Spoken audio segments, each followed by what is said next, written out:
Good morning students.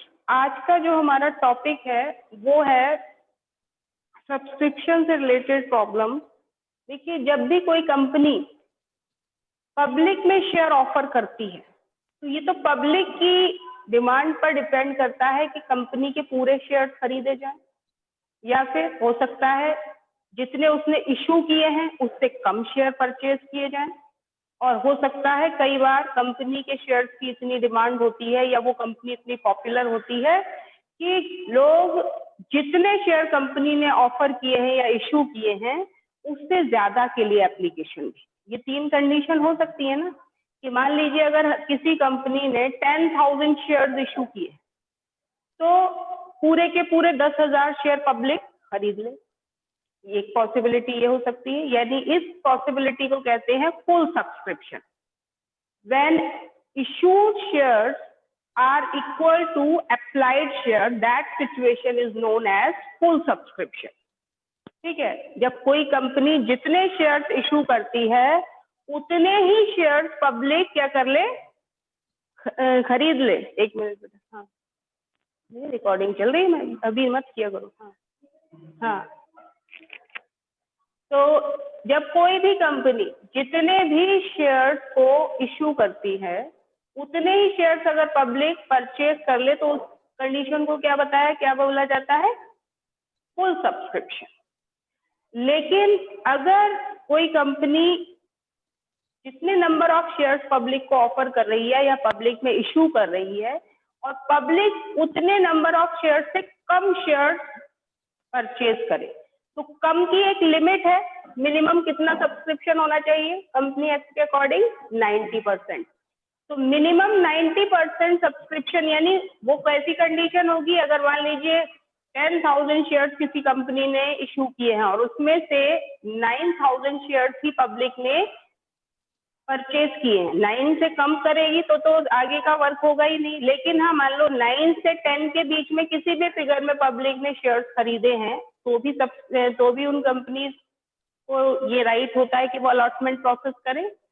तो ऐसी condition, यानी इशूज से कम अगर पब्लिक ने सब्सक्राइब किए हैं तो वो कौन सी कंडीशन होती है, वो होती है, जो कंडीशन है वो है आपकी अंडर सब्सक्रिप्शन। ध्यान रखिएगा, कौन सा सब्सक्रिप्शन, अंडर। यानी फुल सब्सक्रिप्शन कब, जब बराबर शेयर पब्लिक सब्सक्राइब करे, जितने हमने इशू किए थे उतने ही पब्लिक परचेज कर ले। अगर हम इशू से कम शेयर परचेज करते हैं, यानी हमसे मतलब पब्लिक अगर इशू से कम शेयर सब्सक्राइब करती है तो वो कंडीशन कैसी है, अंडर सब्सक्रिप्शन। लेकिन अगर कंपनी शेयर इशू करे और उससे ज्यादा के लिए एप्लीकेशन आ जाए, क्योंकि पब्लिक को एक दूसरे को पता थोड़ी ना कि किस किस ने शेयर खरीदे, सभी अप्लाई कर दे। हो सकता है उस कंपनी की डिमांड, शेयर्स की डिमांड मार्केट में ज्यादा हो, या हो सकता है वो कंपनी बहुत अच्छा परफॉर्मेंस कर रही है। ऑब्वियस सी बात है, जब परफॉर्मेंस अच्छा होगा तभी उसके शेयर्स की डिमांड होगी। तो ऐसे में पब्लिक ज्यादा से ज्यादा सोचती है कि जैसे ही इस कंपनी के शेयर इशू होंगे हम तुरंत इनके शेयर्स को परचेज कर लें। तो वो जो कंडीशन है, वो जो जब इशू से ज्यादा अप्लाइड हो जाए तो उस कंडीशन को बोलते हैं ओवर सब्सक्रिप्शन। यानी कौन कौन सी कंडीशन हो सकती है, फुल सब्सक्रिप्शन, यानी जितने हमने इशू किए उतने ही पब्लिक ने परचेज किए। दूसरी कंडीशन अंडर सब्सक्रिप्शन, और थर्ड जो कंडीशन बताई वो क्या बताई, ओवर सब्सक्रिप्शन। Over subscription. ठीक है, अब फुल सब्सक्रिप्शन की कंडीशन में तो कोई प्रॉब्लम ही नहीं, जितने हमने इशू किए उतने पब्लिक ने खरीद लिए। अंडर सब्सक्रिप्शन की कंडीशन में आपको उतने ही शेयर्स के लिए पैसा मिलेगा जितने के लिए पब्लिक ने अप्लाई किया है। मान लीजिए किसी कंपनी ने 10,000 शेयर्स, जिसमें से एक शेयर की वैल्यू 10 रुपीज है, पब्लिक को ऑफर की, और पब्लिक ने सिर्फ 9,000 शेयर्स परचेज किए। आप वो 10 रुपीज पर शेयर लमसम मांग रहे हैं, तो आपको 1 लाख रुपीज मिलने चाहिए थे। क्या इस बार 1 लाख रुपीज मिलेंगे या उससे कम मिलेंगे, बताइए। क्योंकि पब्लिक ने तो 9000 शेयर्स ही परचेज किए हैं। जो मिनिमम लिमिट 90% है उसको तो फुलफिल कर दिया पब्लिक ने, लेकिन जितने हमने इशू किए थे उतने उन्होंने कब मिलेंगे सब्सक्राइब मैम? नहीं किए। हाँ, उन्होंने कम शेयर सब्सक्राइब किया, तो जितने उन्होंने सब्सक्राइब किए अब पूरा का पूरा जो क्वेश्चन का सॉल्यूशन होगा उतने ही नंबर ऑफ शेयर से मल्टीप्लाई करके होगा, ये ध्यान रखिए। तो कंपनी ने कितने शेयर्स इशू किए थे? 10,000, लेकिन सब्सक्राइब कितने किए पब्लिक ने? 10,000 में से ओनली 9,000। तो हमें 9,000 पर ही कितना अमाउंट मिलेगा? इंटू 10 करके, यानी 90,000 रुपीज हमें उन पर मिलेगा। तो हमारी वही एंट्री रहेगी, एंट्री में कोई चेंज नहीं। एंट्री क्या बनेगी? Bank account debited to share, क्योंकि लमसम है तो क्या लिखेंगे? To share application and allotment account. और जब हम इसे ट्रांसफर करेंगे तो share application and allotment account debited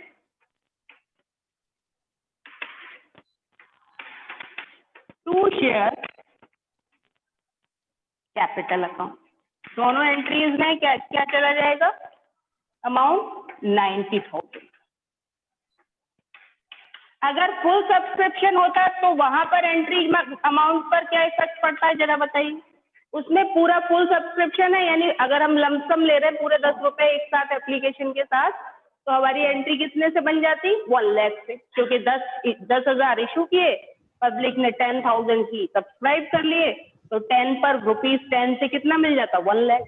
तो 1 लाख से आप ये दोनों एंट्री बना देते, एंट्री पर कोई इफेक्ट नहीं।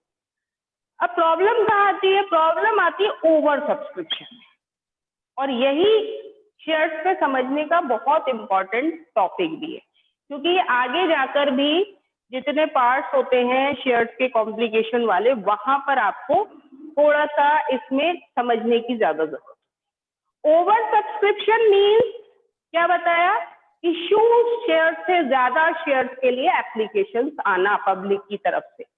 मान लीजिए किसी कंपनी ने 10,000 शेयर्स पब्लिक को ऑफर किए, लेकिन पब्लिक ने 15,000 शेयर्स के लिए अप्लाई कर दिया। ठीक है, 15,000 के लिए अप्लाई कर दिया मीन्स अब क्या करें? 15,000 शेयर्स के लिए हमारे पास पैसा एप्लीकेशन मनी आ गई है। तो लमसम की कंडीशन में क्या हुआ? लमसम आप मांग रहे हो तो आपको 15,000 शेयर्स पर 10 रुपीज से कितना मिलेगा? 1,50,000। जबकि आप ने ऑफर कितने किए हैं कंपनी को शेयर्स? ओनली 10,000। तो हमेशा ये ध्यान रखिएगा कि जो कोई भी कंपनी इशूड शेयर से ज्यादा, जितने पब्लिक में इशू किए गए हैं शेयर्स, उससे ज्यादा वो अलॉट नहीं कर सकती। बेशक पब्लिक ने ज्यादा शेयर्स के लिए अप्लाई कर दिया है, लेकिन कंपनी उन्हें 15,000 शेयर्स उनके एक्सेप्ट नहीं करेगी। तो क्या फिर कंडीशन हो सकती है? कंपनी के पास क्या ऑप्शन हो सकता है? कोई बता सकता है क्या ऑप्शन होगा उस कंपनी के? मैम वो मना कर देगी। वो मना कर देगी। ठीक है, वेरी गुड। और भी कोई ऑप्शन अवेलेबल है? Ma'am pro rata. मैम वो प्राइस तो बढ़ा शायद- सकती है शेयर के? नहीं जी, प्राइस तो पहले ही जब उन्होंने प्रोस्पेक्टस में इशू कर दिया तो वही फिक्स है, अब तो उसमें कोई चेंज नहीं हो सकता। दो ऑप्शन यहाँ पर आपके पास, 3 ऑप्शन बल्कि हो सकते हैं। पहला ऑप्शन रिजेक्शन ऑफ शेयर, यानी जितना एक्सेस मनी हमें रिसीव हुई है उतने शेयर्स की एक्सेस मनी को हम क्या कर दें? रिटर्न कर दें, और शेयर्स उन लोगों को अलॉट ना करें। तो इसे कहते हैं रिजेक्शन ऑफ शेयर। ठीक है, रिजेक्शन में क्या होगा कि आप क्या एंट्री बनाएंगे? मान लीजिए 10,000 शेयर्स पर आपको क्या लेना था? ₹10 लमसम ले रहे थे हम, या 2 मान लो 2 रुपीज ले रहे थे एप्लीकेशन पर। तो इससे ज्यादा क्लियर समझ में आएगा आपको कि 10,000 शेयर्स पर आप 2 रुपीज पर शेयर क्या ले रहे थे? एप्लीकेशन मनी मांगी थी आपने, जो कॉल की थी वो 2 rupees per share application money. लेकिन पब्लिक ने कितने शेयर्स के लिए अप्लाई कर दिया? 15,000 शेयर। ठीक है, तो पब्लिक ने 2 रुपीज से 15,000 शेयर्स के लिए अमाउंट दिया होगा, तो कितना दिया होगा? 30,000। ठीक है, तो आपकी पहली entry bank account debit to share application and allotment यहाँ से हटा देंगे, क्योंकि अब लमसम नहीं हो रहा, अब इसमें हो रहा है इंस्टॉलमेंट में, ये मान लिया हमने। तो यहाँ पर आपकी एंट्री कितने से बनेगी? 30,000। आपको 30,000 शेयर्स के लिए अमाउंट रिसीव हो गया। तो 30,000 अमाउंट 15,000 शेयर्स पर रिसीव हो गया। अब आप पहले ऑप्शन को क्या कर रहे हैं? इसमें अप्लाई कर रहे हैं, मीन्स हम शेयर्स को क्या कर रहे हैं? रिजेक्ट कर रहे हैं। एक्सेस जिस पर पैसा मिल गया है 5,000 शेयर्स पर, उनका पैसा हम क्या कर रहे हैं? रिटर्न कर। तो ऐसी कंडीशन में जब मनी रिसीव होती है तो एंट्री क्या बनती है? Bank account debited to share application and allotment account. और अब आप मनी क्या कर रहे हैं? रिटर्न कर रहे हैं, तो एंट्री क्या बनाएंगे? यहीं से लॉजिक लगाइए। अब आप रिटर्न कर रहे हैं, ये तो रिसीविंग की एंट्री थी, रिटर्न करने की क्या एंट्री होगी? टू बैंक अकाउंट और ऐड कर देंगे। नहीं जी, इसमें क्यों बैंक अकाउंट ऐड कर देंगे? आप रिवर्स एंट्री बनाएंगे। एंट्री बनेगी share application and allotment account debited to bank account, ये एंट्री होगी। और फिर वो जितना एक्सेस मनी आई है आपके पास, उसको आप वहां बैंक अकाउंट के थ्रू बैंक अकाउंट को क्रेडिट करके वापस कर दें। अदरवाइज प्रोसेस वही रहेगा। एक सेकेंड,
मैम आपकी आवाज नहीं आ रही।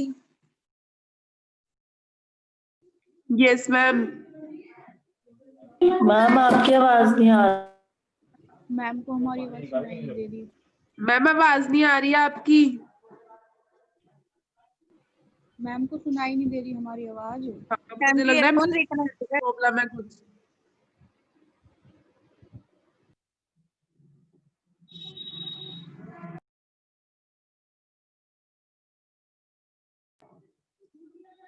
मैम आवाज नहीं आ रही है आपकी। आवाज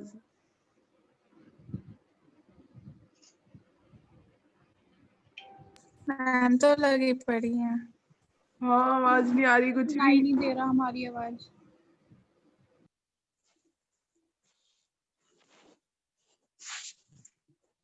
मैम आपकी आवाज नहीं आ रही।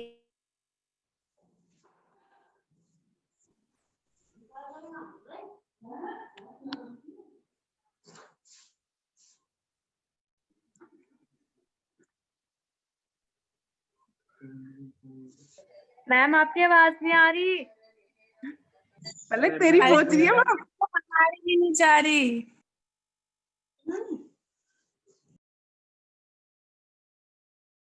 मैम आवाज नहीं आ रही। मैम आवाज नहीं आ रही। मैम को भी आ नहीं रही आवाज।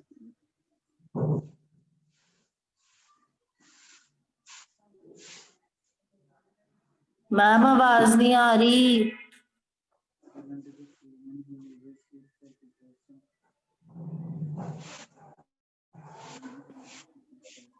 Hello, yes ma'am. हाँ, स्टार्टिंग से ही आ रही थी ना जब मैं बोल रही थी उसी टाइम से? हेलो, कोई दिक्कत तो नहीं हो रही उस टाइम से जब से मैंने ये दोबारा? मैम आवाज नहीं आ रही थी। उस टाइम नहीं आ रही थी। चलिए दोबारा से एक बार देख लीजिए कि जैसे ही कंपनी ने अप्लाई किया, कंपनी ने कितने शेयर्स ऑफर किए पब्लिक में? 10,000। ओवर सब्सक्रिप्शन 5,000 शेयर से हुआ, यानी पब्लिक ने 15,000 शेयर्स के लिए पैसा दिया, यानी 15 into 2 30,000। तो हमने पहली entry bank account debit to share application account. अब यहाँ ओवर सब्सक्रिप्शन है तो हम कौन सा ऑप्शन यहाँ पर अप्लाई कर रहे हैं? रिजेक्शन का। तो रिजेक्शन में आप क्या करेंगे? एंट्री क्या बनाएंगे? रिवर्स एंट्री हो जाएगी, share application account debited to bank account. और ट्रांसफरेशन की एंट्री सबको पता ही है क्या? Share application account debited to share capital account. तो एप्लीकेशन दोनों में ही कॉमन है, तो आप दोनों की कंबाइंड एंट्री बना देंगे। क्या एंट्री बनेगी? Share application account debited to share capital account to bank account. अब शेयर एप्लीकेशन में 30,000 जितना हमने एप्लीकेशन पर रिसीव किया, शेयर कैपिटल अकाउंट में हमेशा वो अमाउंट जाता है जितने नंबर ऑफ शेयर पब्लिक को ऑफर किए जाते हैं और जितना कलेक्शन आप पर शेयर कर रहे हैं। तो 10,000 शेयर पर आप पर शेयर कितना कलेक्शन कर रहे हैं? 2 रुपीज। आपने ऑफर 10,000 ही तो शेयर किए हैं, तो यहाँ पर 10,000 इंटू 2 20,000। ये तो आपके शेयर कैपिटल अकाउंट में आ जाएगा। और जितने एक्सेस शेयर्स के लिए आपको मनी मिली थी, यानी 5,000 इंटू 2, उसे आप क्या कर रहे हैं? वापस कर रहे हैं। तो वो कहाँ चली जाएगी? बैंक अकाउंट में, यानी 10,000 रुपीज हम रिजेक्ट कर रहे हैं और उनको रिटर्न कर रहे हैं। 5,000 शेयर्स को हम रिजेक्ट कर रहे हैं और उन पर मिला हुआ अमाउंट 10,000 को हम रिटर्न कर रहे हैं। ये मीनिंग हुआ। एक ऑप्शन तो ये अवेलेबल है कंपनी। दूसरा ऑप्शन होता है जो उसके पास होता है प्रो राटा अलॉटमेंट करना। प्रो राटा अलॉटमेंट में क्या होता है कि जब हमें अप्लाइड शेयर से ज्यादा एप्लीकेशन मनी रिसीव हो, यानी ओवर सब्सक्रिप्शन की कंडीशन में, आप प्रो राटा का मतलब होता है कि जितने शेयर्स के लिए लोगों ने अप्लाई किया है उन्हें एक रेशियो के अकॉर्डिंग, यानी किसी ने मान लो 5 शेयर्स के लिए अप्लाई किया है तो आप उसके शेयर्स का पैसा वापस ना करके उसको कम शेयर्स दे रहे हैं, यानी जितने शेयर्स के लिए पब्लिक अप्लाई करे उससे कम शेयर उसे अलॉट कर दिए जाए। तो ये जो प्रोसेस होता है उसे कहते हैं प्रो राटा अलॉटमेंट। अब इसमें क्या होगा और इसमें आप कैसे एडजस्टमेंट ऑफ अमाउंट करेंगे? पब्लिक का एक्सेस मनी आई है, उस मनी को हम वापस नहीं कर रहे, क्योंकि कई बार ना रिटर्न करते टाइम कंपनी की इमेज जो होती है वो क्या हो जाती है? खराब हो जाती है। लोगों को लगता है कि हमने तो अप्लाई किया लेकिन कंपनी ने हमारे शेयर्स को एक्सेप्ट नहीं किया, हमें अलॉटमेंट नहीं दिया। दैट मीन्स अब हम आगे जब भी कभी इस कंपनी के शेयर्स की कंपनी इशू करेगी, हम नहीं खरीदेंगे। एक नेगेटिविटी आ जाती है शेयर लोगों के मन में। तो उससे बचने के लिए कंपनी और अपनी इमेज को डाउन ना करने के लिए कंपनीज क्या करती हैं? प्रो राटा अलॉटमेंट करती हैं। और उसमें वो क्या करती हैं कि जो लोग ज्यादा शेयर्स के लिए अप्लाई करते हैं, कंपनी उन्हें कम रेशियो में शेयर्स अलॉट करती है और उनके शेयर्स पर आई हुई एक्सेस मनी को वो आगे आने वाली अलॉटमेंट या कॉल मनी के साथ एडजस्ट करती है। ठीक है, तो यहाँ पर इसी क्वेश्चन में आप देखिए, इसी एग्जांपल में हमने कितने शेयर्स के लिए अप्लाई किया? 10,000 शेयर्स के लिए ऑफर किए। पब्लिक में कितने ऑफर किए? 10,000। पर शेयर हम कितना कलेक्शन कर रहे हैं? 2 रुपीज। पब्लिक ने कितने शेयर्स के लिए अप्लाई किया? 15,000 के लिए। तो पहली एंट्री पर तो कोई इफेक्ट नहीं आएगा, सेम एज रहेगी। क्या? Bank account debit to share application 30,000। दूसरी एंट्री में इफेक्ट ये आएगा कि अब हम बैंक अकाउंट को क्रेडिट नहीं करें, यानी हम कोई भी मनी रिटर्न नहीं कर रहे। हम पूरे के पूरे 10,000 रुपीज शेयर में से 5,000 शेयर्स के लिए जो एक्सेस मनी मिली है उसे हम आगे जाकर क्या करेंगे? एडजस्टमेंट करेंगे उस एक्सेस मनी का। और कहाँ करेंगे? अलॉटमेंट के साथ। तो मान लीजिए किसी पर्सन ने 15 शेयर्स के लिए अप्लाई किया है, तो हम उसे सिर्फ और सिर्फ कम शेयर दे रहे हैं ना। प्रो राटा में हम अप्लाइड से कम अलॉट करते हैं, तो मान लीजिए हम उसे सिर्फ 10 शेयर्स ही दे रहे हैं, तो उसने तो अपना 15 शेयर्स पर कितना पैसा दिया है, 15 इंटू 2 30 रुपीज, जबकि उसे देना कितना चाहिए था 20 रुपीज। 10 इंटू 2, तो उसके जो 10 रुपए एक्स्ट्रा आए हैं उन 10 रुपीज को हम कहाँ एडजस्ट कर देंगे, आगे जब हम अलॉटमेंट मनी मांगेंगे वहां उसके पैसे कम हो जाए। तो हम ये शो भी करेंगे अपनी एंट्री में कि इस एक्सेस मनी का एडजस्टमेंट हम कहाँ पर करेंगे, अलॉटमेंट के साथ करेंगे या कॉल्स के साथ करेंगे। तो आगे आने वाली जो कॉल होती है उसका नाम क्या होता है, एप्लीकेशन के बाद जो कॉल होती है, एप्लीकेशन के बाद हम शेयर्स का अलॉटमेंट करते हैं। तो हम इस एक्सेस मनी को कहाँ एडजस्ट करेंगे, अलॉटमेंट के साथ। तो एंट्री बनेगी share application account debited to share allotment account, ठीक है। और जितनी एक्सेस मनी है उसे हम अलॉटमेंट अकाउंट में ट्रांसफर कर देंगे। तो आपकी एंट्री पर क्या इफेक्ट आएगा, share application account debited 30,000 to share capital, ये तो जाएगी, ट्रांसफरेशन तो होगा ही हर कंडीशन में, चाहे प्रोराटा हो चाहे रिटर्निंग हो यानी रिजेक्शन हो। तो 20,000 रुपीज हम शेयर कैपिटल में, हमेशा ध्यान रखिएगा शेयर कैपिटल में issued number of share into amount पर शेयर, जितना आप मांग रहे हैं वही अमाउंट जाता है। तो हमारे इशूड कितने थे 10,000 शेयर। अब जो 10,000 इंटू 2 20,000 आपका कहाँ चला गया, शेयर कैपिटल अकाउंट में। अब जो एक्स्ट्रा मनी बची हुई है 10,000, इसको इस बार हम रिटर्न नहीं कर रहे बल्कि आगे आने वाली अलॉटमेंट पर इसका एडजस्टमेंट करेंगे, यानी 10,000 रुपए हमें अलॉटमेंट के कम मिलेंगे क्योंकि ये अमाउंट हमें पहले ही मिल चुका है, क्योंकि हम क्या कर रहे हैं, प्रोराटा अलॉटमेंट। तो जैसे ही हम इसे एडजस्ट करेंगे, एंट्री होगी to share allotment account, amount आ जाएगा 10,000। क्लियर। इस तरीके से आपकी एक्सेस मनी को आपने इस बार क्या किया, इस बार रिजेक्ट नहीं किया बल्कि प्रोराटा अलॉटमेंट किया। दो ऑप्शन हो गए, यानी जब अगर शेयर्स के लिए शेयर ओवर सब्सक्राइब किए जाए पब्लिक की तरफ से, तो कंपनी के पास कौन कौन से दो ऑप्शन अभी हमने पढ़ लिए, पहला रिजेक्शन, दूसरा प्रोराटा। तीसरा ऑप्शन भी है कंपनी के पास, दोनों ऑप्शन क्या है, partly rejection and partly pro rata allotment, यानी कुछ शेयर्स का पैसा वापस कर दिया जाए और कुछ के लिए हम प्रोराटा अलॉटमेंट करें। अब इसी में समझिए फिर से, हमने कितने शेयर्स पब्लिक को ऑफर किए 10,000, पब्लिक ने कितने सब्सक्राइब किए 15,000 शेयर्स के लिए एप्लीकेशन मनी दी, यानी 15,000 शेयर्स के सब्सक्राइब हुए। ओवर सब्सक्रिप्शन कितने शेयर्स के लिए हुआ 5,000 शेयर्स के लिए। अब 5 में से मान लो हम 2,000 शेयर्स का पैसा वापस कर दें, ठीक है, और बचे हुए 3,000 शेयर्स के अमाउंट को हम एडजस्ट करें किसके साथ, आगे आने वाली कॉल्स के साथ या अलॉटमेंट के साथ। तो ये दोनों ही कंडीशन आ गई ना इसमें, यानी कुछ शेयर्स के लिए तो हम प्रोराटा अलॉटमेंट कर रहे हैं और कुछ शेयर्स का पैसा क्या कर रहे हैं, वापस कर रहे हैं। तो ऐसी कंडीशन में हमारी एंट्री पर क्या इफेक्ट आएगा, ऐसी कंडीशन में पहली एंट्री सेम रहेगी, कोई दिक्कत कोई प्रॉब्लम नहीं, लेकिन सेकेंड एंट्री पर क्या इफेक्ट आएगा, share application account debited to share capital तक यहाँ तक बिल्कुल सेम रहेगा, 20,000 ही जाए टू शेयर अलॉटमेंट और साथ में यहाँ जुड़ जाएगा टू बैंक अकाउंट, क्योंकि हम वापसी भी तो कर रहे हैं। अब हम एग्जाम्पल के अकॉर्डिंग कितना वापस कर रहे हैं 5,000 शेयर्स पर, 5 में से 2,000 का पैसा वापस कर रहे हैं, 2 इंटू 2 4,000 का अमाउंट हम यहाँ पर क्या कर रहे हैं, रिटर्न। बचे हुए 3,000 शेयर्स का पर 2 रुपीज से हम कितना एडजस्ट कर रहे हैं 6,000,